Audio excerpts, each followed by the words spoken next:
Today we're going to change fork springs in our 2020 RMZ test bike. If you read our test, you'll know that the 250 was a little bit stiff in the front end, and we're going to put a lighter spring in there to try to change the handling characteristic and get a better bike. So watch the video and find out how. Here's a list of the tools we use today. Some of the sizes will vary from bike to bike. First of all, you'll need an 8 and a 10 millimeter either T-handle or socket, a 21 millimeter socket. You'll need a 17 millimeter socket, a 15 millimeter open end wrench. You'll need a fork cap tool, a damper rod holding tool, and a flathead screwdriver. Okay, the first step is going to be to remove the forks from the motorcycle.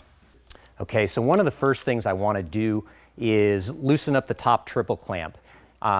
Once I've done this, the fork is still in the triple clamp itself. This is going to help me remove this top fork cap.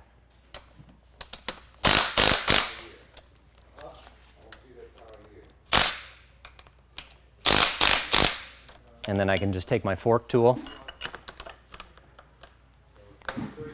and loosen that.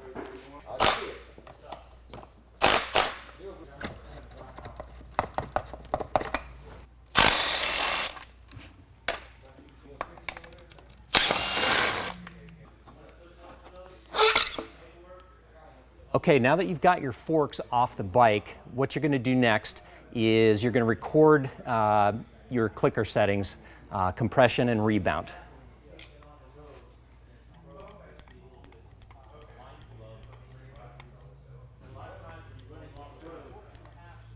And then you'll back the clickers all the way out. And you're going to do the same thing for your rebound. So go ahead and count your clickers.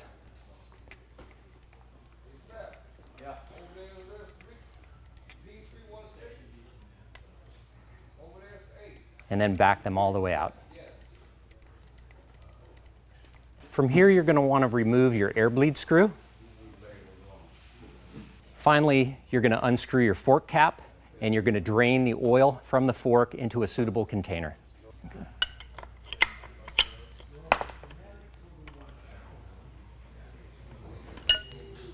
Now that you've got your top cap loosened, go ahead and unscrew it all the way. And then you're just going to drain the fork oil into a suitable container.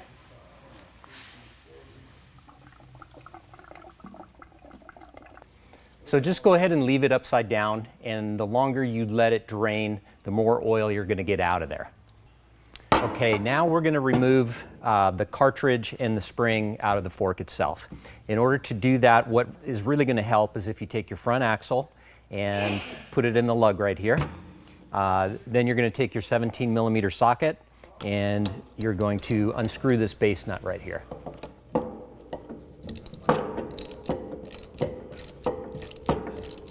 Now that the base bolt is completely loose, you're going to compress the fork and put a holder on your damper rod so that you can loosen the base bolt from the lock nut inside. Okay, so I compress my fork. That extends the damper rod here, and I'm going to put this holding tool right there. Next step is to loosen the base bolt from the lock nut here. So I'm going to take my 17 millimeter socket and my 15 millimeter open end wrench and loosen this.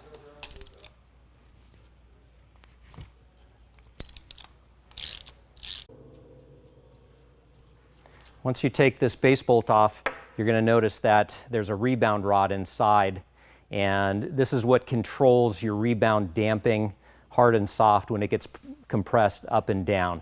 So you're going to remove this and put it aside. Now compress the fork down, remove your damper rod holding tool, and you can remove the fork axle now. From here, your cartridge is just going to pull right out. So unscrew the top again, and there's your fork cartridge. Okay, now you're able to access your fork spring. It's just at the bottom of the fork here. Okay, we have the stock fork spring out of the RMZ 250, and here we have our aftermarket Racetech spring.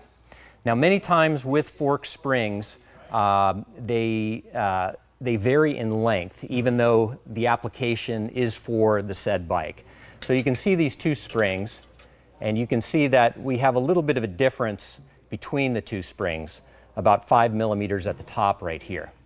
Now, most suspension companies, when they sell you fork springs, they also include washers, or we call them preload spacers, and you can stack these in order to make the same length spring. Okay, so in order to match the preload from the stock spring to the aftermarket spring, I'm going to drop 3 of these 1 millimeter spacers in the bottom of the fork here. And in doing so, you just want to make sure that they fall around the bottoming cone at the bottom. You'll install your fork spring, just drop it right in there. Okay, fork spring in the fork cartridge, just install the cartridge here. You're going to screw this down a couple turns. Again, turn the fork upside down. Now you're going to compress the fork. Compress the fork, take your damper rod holding tool, install it right there. You'll take your rebound rod, put that in. When I have this in here, I also like to press down on it just to make sure that the spring inside there is working, so that's all good. You're going to take your base bolt right here. You're going to screw this down until it bottoms out. Okay, now it's bottomed out, and you always want to make sure that you have some kind of space right here. Next, we're going to hold our lock nut with our 15 millimeter wrench again. We'll take our 17 millimeter socket, and we'll tighten these down. You can refer to the torque spec in your owner's manual to get the proper torque. Once you've got those tightened together, you're going to compress the fork again. You're going to remove your damper rod holding tool. And then finally, you'll tighten this bolt to the fork lug. Again, refer to your owner's manual for the proper torque spec if you haven't done many of these. Okay, the final step is going to be to add fork oil to the fork leg itself.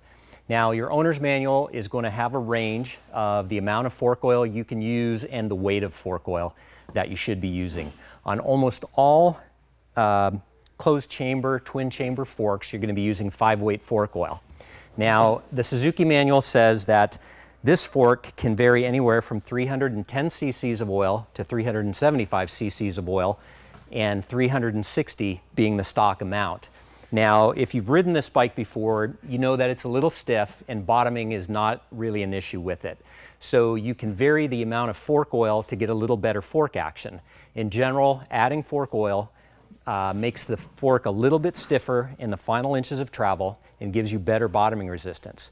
Taking fork oil away gives you a more linear feel, makes a little bit softer feeling fork. And that's kind of what we're looking for here in the Suzuki. So rather than put the stock 360 cc amount in there, we're going to add 350 cc's in here and see if it makes an improvement on the bike. Now, ideally, you're going to want to use a good graduated cylinder so that you can be really accurate. You can buy these from many aftermarket companies like this, and it just makes it so that you know, you're going to be very precise with your measurement. So I'll just pour this in here.